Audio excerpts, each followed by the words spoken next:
लगाने का मकसद ये है कि आप जो हम लोगों ने फील किया कि फ़िटनेस और फील्डिंग जो है वो थोड़ी हमारी ब्लो पा रहा है, तो फिटनेस को बेहतर करना बहुत ज़रूरी है, फील्डिंग को बेहतर करना बहुत ज़रूरी है, और ये दोनों एक ऐसी चीज़ें जिनको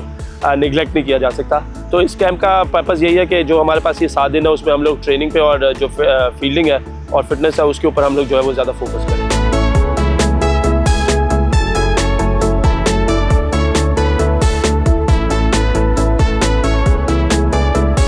जो हमारे वनडेज और T20s के प्लेयर्स थे उन सबको हम लोगों ने बुलाया, क्योंकि हमें लगता है कि दोनों को ही जो स्किल्स है, ट्रेनिंग है और फिटनेस है उसकी ज़रूरत है। और उसके साथ हमने कुछ लड़कियों को और बुलाया देखने के लिए, और मकसद यही है कि यहाँ पे आके इनकी स्किल्स पे काम किया जाए, फिटनेस पे काम किया जाए। देखिए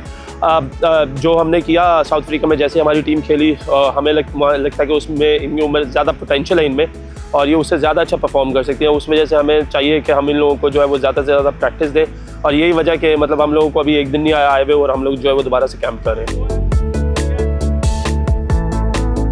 हमारा जो प्लान है वो इसी तरीके से कि हम 3 दिन जो है वो स्किल्स करेंगे, ट्रेनिंग करेंगे, उसके बाद 1 दिन मैच खेलेंगे, फिर 2 दिन ट्रेनिंग करेंगे, आखिरी दिन दोबारा मैच खेलेंगे। उसका मकसद ये है कि यहाँ पे इन लोगों को पहले फिटनेस और ट्रेनिंग कराने का मकसद ये है कि जितना ये ग्राउंड में थके होंगे और जब ये स्किल्स में जाएंगे तो इनकी एग्जीक्यूशन है वो जो बेहतर होनी चाहिए। सो जहाँ पे हमें फील होता है कि 20, 25, 30 ओवरों के बाद जिधर थोड़ी सी फिटनेस ड्रॉप डाउन होने लग जाती है ओडीआई क्रिकेट में, हम चाहते हैं कि वहाँ पे हम इनको मैक्सिमम जो है वो इनको यूटिलाइज़ करें और इनकी फिटनेस को बढ़ाएं। तो दैट मीन्स उसके लिए हमने ये किया कि हम इन्हें जिम ट्रेनिंग कराते हैं, फील्डिंग कराते हैं, और उसके बाद हम इन्हें बैटिंग बॉलिंग में लेके आते हैं ताकि जो बॉलर्स की एग्जीक्यूशन और जो बैटिंग की एग्जीक्यूशन है वो बेहतर तरीके से हो सके। कोशिश यही है कि हम जो अपनी सोच है उसको बदलें, हमें इम्पैक्टफुल क्रिकेट और इंटेंटफुल क्रिकेट खेलनी है, और कोशिश यही करेंगे कि हम लोग जो है वो एटलीस्ट हम लोगों का मार्कअप होना चाहिए डोमेस्टिक में भी कि हम 170-180 रन करें, ताकि हमारे प्लेयर्स को आदत हो रन करने की, और इनको वो बिलीव होना चाहिए। और I think this is the best time कि जिधर आपका T20 टूर्नामेंट आ रहा है और उसके बाद फिर आपका जिम्बाब्वे सीरीज़ है, वर्ल्ड कप है। सो ये हर एक के पास मौका भी है कि कोई भी जो है वो आके इस मौके को ग्रैब कर सकता है, और क्योंकि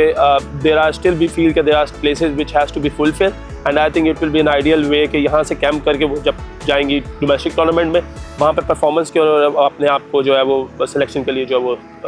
करें। ठीक है, मैं ये चाहता हूँ कि जो गैप है डोमेस्टिक क्रिकेट और जिस तरह की क्रिकेट इंटरनेशनल में हम लोग खेलना चाह रहे हैं, अभी हम खेल रहे हैं, हमने उसको जो है वो उसमें गैप नहीं होना चाहिए। So that's why we have called some of the coaches जो यहाँ पे लाहौर में अवेलेबल थे, जिन्होंने अभी T20 डोमेस्टिक टूर्नामेंट में इनके साथ होना, ताकि उनको बुला के they should also have the experience and they should know कि हमें किस तरह की क्रिकेट खेलनी है, किस तरह की फील्डिंग, किस तरह की स्किल्स पे काम करना है, ताकि जो गैप है बिटवीन इंटरनेशनल क्रिकेट और डोमेस्टिक क्रिकेट वो कम से कम रह सके।